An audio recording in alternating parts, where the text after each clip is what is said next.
Shaun, I wanted to start with you. This is such an interesting project because the film itself works on its own, but the journey that these characters have been on has started with the three short films that you've done in the past. How are you able to strike that balance where it's understood that these characters have a shared past and create that intrigue where I feel like the South by South audience is going to want to go back and look at those short films?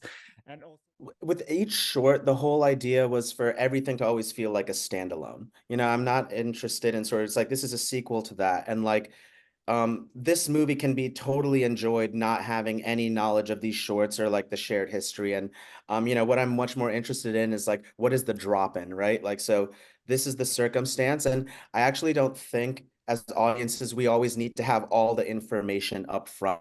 And I think that Mhm. actually can really lead to more like engaging sort of audience interaction with the movie.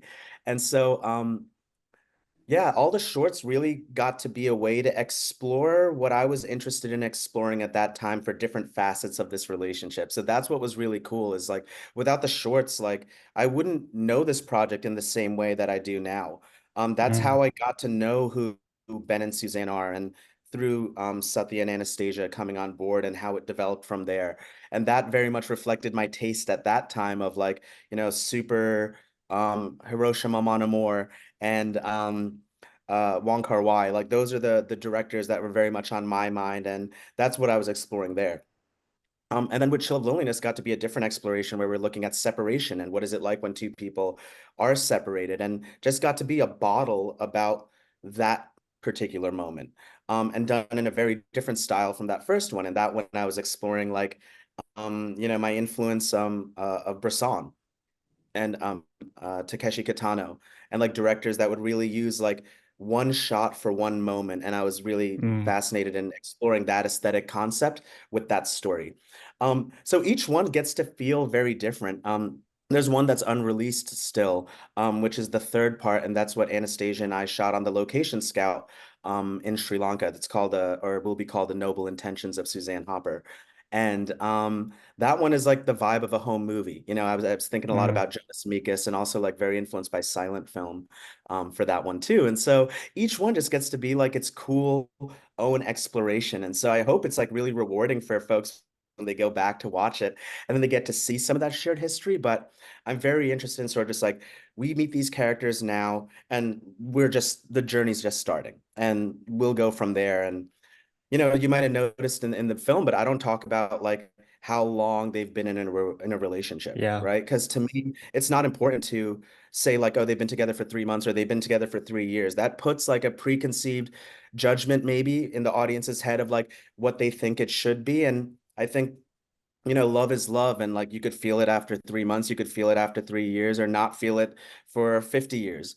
And so it's really just about like dropping into the very present in the moment experience. Anastasia and Sathya, for you, it's so rare in film where you're able to continue to step back into a character's shoes. And there's so much trust that's needed between the two of you, especially given where your characters are in this film, where you feel that immense love between Ben and Suzanne, but it's taken a different form. How's this partnership grown over time? And how's that trust that you've built on these shorts empowered each of you to make the creative decisions that you made throughout this film and explore these nuances of this relationship and how it's evolved? Anastasia and I met in a stairwell in Shaun's apartment after his apartment. We were going to have an audition. And I think that, while it was like not the best circumstances to be working with somebody and meeting them for the first time, it was also like, it showed a kind of like trust Mm. instinct that we were going to be, working on this relationship together in this stairwell, and just had like kind of like a bravery with each other. And that has only sort of that trust in each other and with Shaun, like that our relationship has only grown since then. Um, and it's Anastasia and I sort of come from similar backgrounds and sort of like our training and like our circle of people that we know in New York. Like it feels like artistic family. Mm. So to come back to this every few years over the last 10 years has been both like really invigorating artistically, but also these characters have grown as we've grown, and these characters are not the same that they are in Tourist. The DNA is similar, the relationship dynamic is still there, but there's more life experience that we've been able to accrue, um, and it's a real blessing. I mean, not many projects get that kind of like, you know, you think about Linklater, you think about those projects, like you get to grow with Mm, characters yeah. in a really like it's like an old Russian model of like how to create art, of like living with something for so long and never really performing it, but just living with characters. Um, so I don't know. That's the first thing that comes to mind. Yeah, I'll second all of that. And also Shaun has been so generous with us in terms of letting us or letting the characters and ourselves kind of meet each other in a way.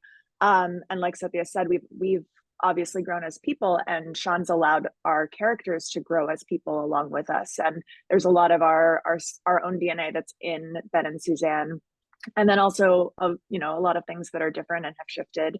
And so it's been a really special experience to be able to kind of grow alongside a version of myself in a way. Yes, and Doron, for you, the company that you founded, Thermostat Media's mission is to shift the climate of entertainment. What was it about this script that resonated with you, and how does Ben and Suzanne accomplish what you set out to do with your company?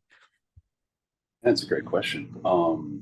Yeah, I would say, my father once gave me that phrase, dare to be a thermostat and not a thermometer. Mhm. Thermostats shift the atmosphere around you, thermometers adapt to the climate. And for me, as an artist, a creative architect, it's important to always be shifting the creative industry like 1 degree at a time. And Ben and Suzanne as a project, the concept of two artists getting to work together for the greater part of a decade, in various forms, in various mediums, in different kinds of ways of expression, to have a first time feature director that is also a full time high school teacher, Mhm. and be able to explore not only inspiring their youth through the idea of methodology, but also through physical practice. There's nothing like having a 17-year-old kid who might want to make film see their boring high school teacher suddenly be at South by Southwest with the Not Ryan boring. Gosling. Shaun's not boring. The, Shaun's not boring. Shaun, it's cool, cool, Mr. Shaun. to a 17-year-old kid, to be able to see their teacher be on a stage and share the same Mhm. space as some of their idols in Ryan Gosling and beyond. Those are the kinds of things that disrupt systems. Those are the kinds of seeds that actually evoke change. To see Southeast Asian stories Yeah. explored in a normal place, in a normal setting that's more centered around just a romantic relationship and not necessarily this is my Southeast Asian experience or this is my Sri Lankan. And as a Black man, it's the same thing for me. Stories like that we're starting to see more and more of. All of those things shift the climate. And so at Thermostat Media, for me, it was almost a no-brainer when I came across it, because I felt like, well, there's nothing like being able to join alongside a journey of someone who really is interested in actually doing that. And so, yeah, for me, it was pretty straightforward at that point. Beautifully said, and perfect segue to this next question. But Shaun, this film has been over a decade in the making. It's the first time that a narrative feature by a Sri Lankan director has premiered in the United States. What does this moment mean to you? And have you had time to reflect on the fact that for so many aspiring young filmmakers, especially from where you're from, will see this film and be inspired and realize the endless possibilities? Yeah, I mean it's kind of wild, I think there's like a certain like responsibility in sort of being the first in some ways, and like I'm not like the first South Asian, but like as a Sri Lankan person, and it is significant. I met a Sri Lankan filmmaker yesterday, and like, we are such a smaller part of the larger diaspora, so there's already this sort of like outsider quality. And I think it's gonna feel inspiring for folks that are Sri Lankan, but I also hope it's like I want it to be inspiring for everyone. Like the way Clerks inspired me when I saw it at 10. And like that's the movie that made me realize like you can make movies, right? Like I always thought it wasn't a possibility, and I was obsessed with Tim Burton's Batman. And it wasn't until I saw Clerks and what Kevin Smith did with the credit card and his friends, I was just like, whoa, like that's an awesome movie and I love it. And like that's the kind of thing I want to do. And so, yeah, I really hope it's inspiring to just like people that want to make art, period. And like, of course, South Asians too, but like I really wanted to go beyond that, because the attitude we had towards making this film is like we need to do it. And we are going to do it by any means necessary. However, we're going to Yeah. figure out how to do it. And that's like the DIY way. And I feel very grateful and indebted to like punk rock and like that kind of thing for instilling these values. And you know, a lot of people, especially independent filmmakers, feels it's like there's the right time. It's like, oh, you gotta wait, or you're gonna spend like 8 years raising money, or you gotta do it like a certain way, and you don't. And like we were able to do this in like a totally unique way, and I hope it's like inspiring folks to just say like, yes, it's time to make a movie, and not just like hedge your bets and wait. That's what I'm hoping will really be inspiring about the story of this movie and the movie itself. I also just want to see like people make cool stuff and feel like Yeah. idiosyncratic like with their vision. And so yeah, that's I hope what the takeaway is. It's like if you want to make something like you need to make it. Yeah. You definitely accomplished that. Anastasia, speaking of first, this is also your feature film debut. What was the most surprising part about this experience for you? And what was the biggest takeaway that you've now been able to bring to future projects? Oh gosh. Well, I think Shaun and I share a similar attitude in the idea of like, if you want to make it, just make it. Um, so that's kind of been in my ethos already. But in terms of making a feature for the first time, and you know, I'm just so blessed that this was the group of people I got to do that with. It's such a special project, and it's so significant to me, and has been so significant to me as an artist for so many years to have kind of this home base of a film family. And so to get to finally realize this film in its feature form, which was always kind of the intention, even when we went in Mhm. to make the short originally, um, that has just been such a special experience, and I feel very grateful that my feature debut is with something that is so close to my heart. Yeah, I think special is the perfect way to describe this project. And Sathya, you've also said in the past that it's so rare for South Asian actors to get the role that's this complex and layered. And you've been such a trailblazer for your community. Have you had time to reflect on your own contributions that you've made in this movement towards more diverse storytelling? How do you hope this performance in this film opens doors for other aspiring South Asian creatives who want to play these nuanced roles?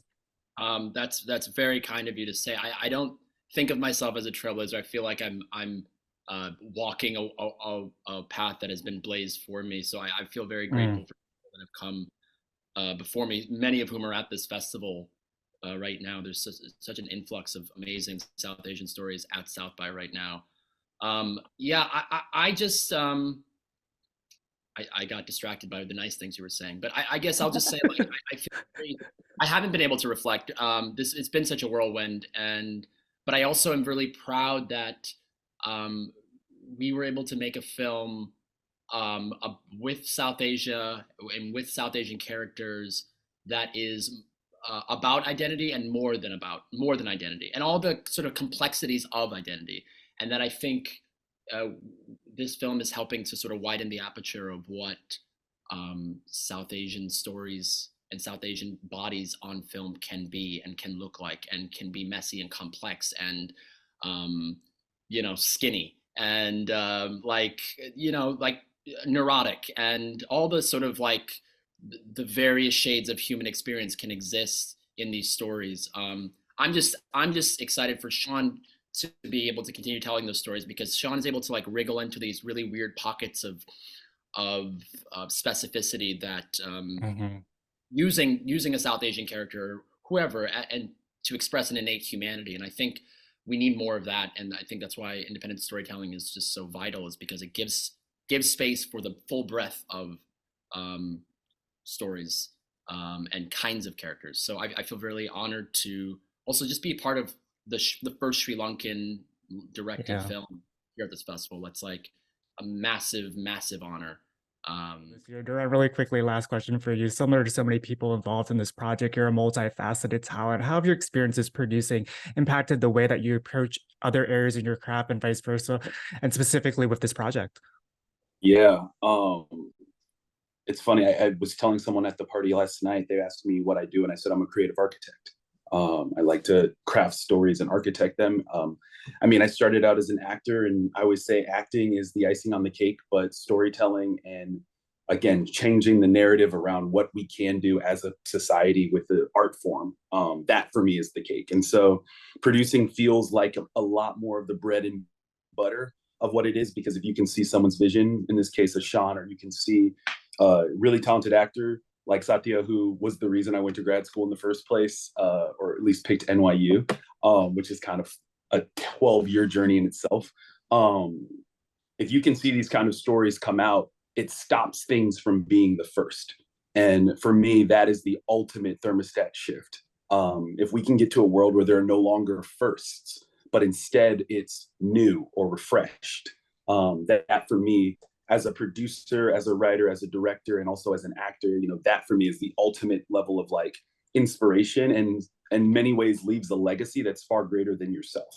Because the goal is not to me, look how great I am, but how quickly you can go, oh, wow, there was a, again, 17-year-old Sri Lankan high school student who thought this guy Shaun was incredibly cool and loved the 1975 and went on to create, you know, the next great wave of films. And in many ways, we forget that Shaun was ever the first because there were so many. That for me is the goal. And if I can help inspire others to do that through their stories, if that means me being an actor in their project, great. But if that means me being their producer, awesome, you know?